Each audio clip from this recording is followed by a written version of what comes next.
27 kilogramga ozdim, bor yo'g'i 3 oy ichida tug'ganimdan keyin 27 kilogramga qanaqa ozib olganimni bugun sizga ham o'rgataman. Aytib o'tmoqchiman, men 4 marta tug'ganman.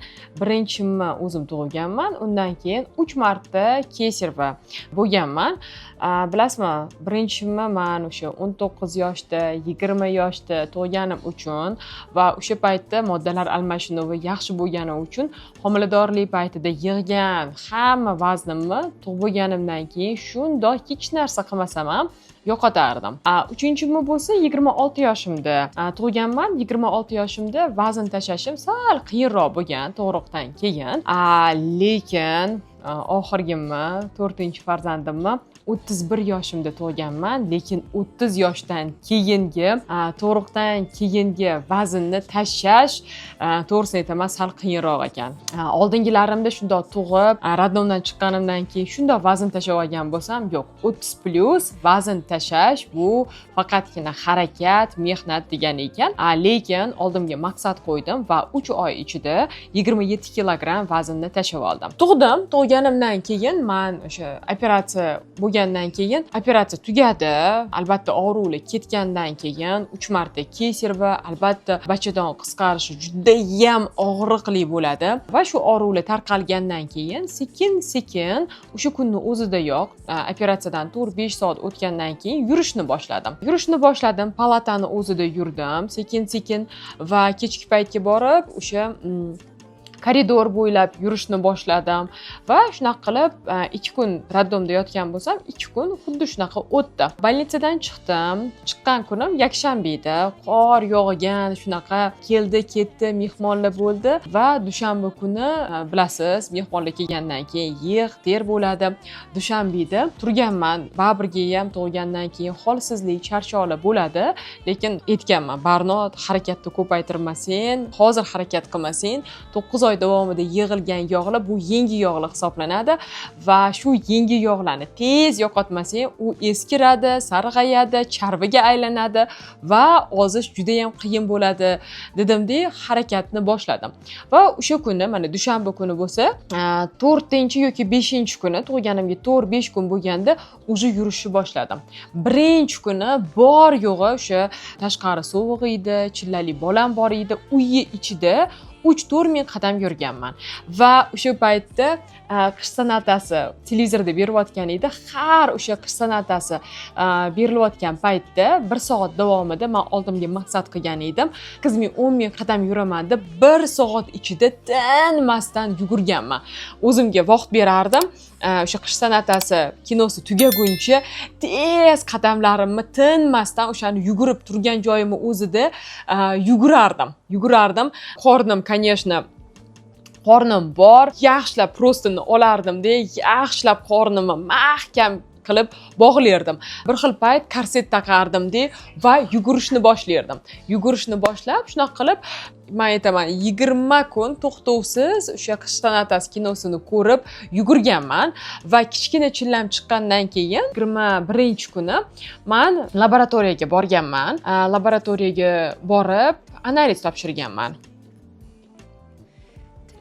Tug'gandan keyin albatta har bitta ayolda anemiya bo'ladi, aniq yetishmovchilik bo'ladi, holsizlik bo'ladi, charchoq bo'ladi, uyquchanlik bo'ladi, soch to'kilishi bo'ladi, kuchli gormonal o'zgarishlar bo'ladi va men shu gormonlarimni o'zidan o'zi to'g'rilanib qolishini va hamma organizmdagi yetishmovchiliklar o'zidan o'zi to'lib qolishini kutib o'tirmadim. Shunda laboratoriyaga bordim. O'zim vrachman, bilaman qaysi gormonlarga, qaysi yetishmovchiliklarga topshirishni va shunda qonimdan analiz olishdi va o'sha kun ertalab topshirgan bo'lsam, soat 4da analizdan javob chiqdi va menda kuchli anemiya ekan, kuchli kamqonli ekan. O'shaning uchun sochlarim to'kilib, shuning uchun holsizlik, charchoqlar bo'layotgan ekan. Hech narsa qilmayman, bolam ham kechasi yaxshi uxlaydi, lekin kun davomida holsizlikda yuraman. Demak, nimaga holsiz bo'lib yurishimni aniqlab oldim. Gormonal o'zgarishlar bor ekan, insulinim ko'tarilib ketgan ekan va bir qancha yetishmovchiliklar bor ekan. 4da analiz javob chiqqan bo'lsa, o'zim lecheniya yozdim-da va o'sha lecheniyam bo'yicha hamma vitamin qo'shimchalarini olib, o'sha kunning o'zidayoq lecheniyani boshladim. Men bu yoqda qadamlarni yurayotgan bo'lsam, unga kompleks qilib yetishmovchiliklarni hammasini to'ldirdim. Gormonlarimni to'g'irladim va eng asosiysi ratsionimga ahamiyatli bo'ldim. Voy, tug'ilgan ekanman, bir xil bo'ladi-yu, voy, tug'ilganingdan keyin sut ichgin, sut ichsang sut bo'ladi, ko'p ovqat yegin, ko'p ovqat yesang suting ko'payadi deyshadi. Yo'q, bu bizani yeyotgan, ichayotgan mahsulotlarimiz to'g'ridan to'g'ri sutimizning ko'payishiga bog'liq emas. Sutimizning ko'payishi bu bizani xotirjamligimizga, vaqtida dam olishimizga ko'proq bog'liq. Agar siz tinmasdan ovqat yeng, lekin stressda yuring, sutingiz kamayib ketadi. O'shaning uchun 3 mahal normada o'sha emizikli ayol normada ovqatlanish kerak. 3 mahaldan ko'pi ko'p. Ertalab nonushta qilardim. Nonushtaga bir payt omletlar, tushligiga misol uchun quyuq ovqatlar, kechki paytga bo'lsa suyuq ovqat bilan ovqatlanardim. Boshidagi 3 oyda kletchatkalarni kamaytirganman. Chunki kletchatkalarni ko'paytirilgan paytda yangi tug'ilgan chaqaloqning ichiklarida o'zgarishlar, buzilishlar bo'lishiga olib kelishi mumkin. O'shaning uchun to'g'ri ratsionda 3 mahal ovqatlanganman, nonushta qilganman, tushlik qilganman va ujin qilganman. O'rtada qornim ochib ketsa, yog' tabiatli mahsulotlarni iste'mol qilganman.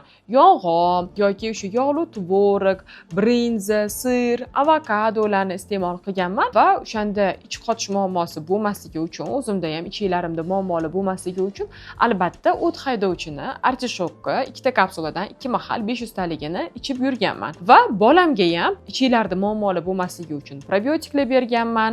Bergan probiotikim adashmasam Primadifilus edi. Primadifilus berganman. Ichiklari buzilmasligi uchun va gaz haydovchilarni berganman. O'shaning uchun ichiklarida o'zi bolada muammo bo'lmasa, yaxshi uxlaydi. Uyqumni to'g'rilab olganman.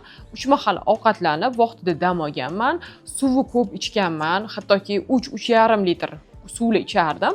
Lecheniya, fiznagruska bilan, vaqtida uxlash bilan, normada yetarlicha dam olish orqali men bor yo'g'i 3 oy ichida 27 kilogramm vaznni o'ynab kulib tashlab olganman. Mana hech kim tasavvur ham qilmaydi. Men почти o'sha 90 kilodan oshib ketgan edim. Tug'ganimdan keyin, tug'ib chiqqanimdan keyin 90 kilodan oshiq edim. Hozirgi kunda 59 kilogramman va qiynalmasdan aytishim mumkinki, ozgina mehnat bilan, to'g'ri yo'nalish bilan, lecheniya bilan, kompleks harakat bilan o'ynab kulib 27 kilogramm vaznimni yo'qotganman. Agar sizda ham именно tug'ruqdan keyingi ortiqcha vazn, qorningiz shishib ketgan bo'lsa yoki selulitlar bor bo'lsa, holsizlik, charchoq, soch to'kilishi, uyquchanlik bor bo'ladigan bo'lsa, uni kutib o'tirmang. Qachondir o'zidan o'zi gormonlarim to'g'rilanib qoladi yoki o'zidan o'zi yetishmovchiliklarim to'lib qoladi deb hech ham o'ylamang. Qachonki o'sha keyingi suradigan bo'lsangiz, mana shu hozirgi kunda yig'ayotgan yog'laringiz ko'payib boradi, eskirib boradi, sarg'ayib boradi, charvlarga aylanib boradi va qachonki eski yog'lar ko'payib ketadigan bo'lsa, ularni ketishi ham, yo'qolishi ham qiyin bo'ladi va hamma hayron qoladi. Qanaqa siz 4 ta tug'gansiz, qorningiz yo'q deb.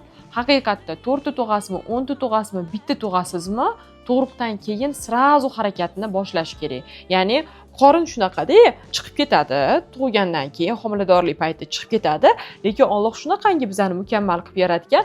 Agar harakat qilib, elastikniy bo'ladi-da, harakat qiladigan bo'lsak, presslarni, jismoniy harakatlarni yurib, yugurib, tanamizni qizdirib, ichki yog'larimizni eritsak, bemalol 4 ta tug'asizmi, hamma qorningizdagi yog'larni eritib olsangiz bo'ladi. Shu jumladan mana 4 ta tug'ganman. Tug'ruqdan keyin harakatimni ko'paytirdim, presslarni qildim, qadamlarimni to'xtovsiz 10 ming qadam yurdim va natijada hech qanaqa tug'ruqdan keyingi qorin osilishi, qorin chiqishi umuman yo'qoldi. Shuning uchun aytib o'tganimdek, agar siz ham tug'ruqdan keyin semirib ketgan bo'lsangiz, birinchi navbatda analiz topshiring.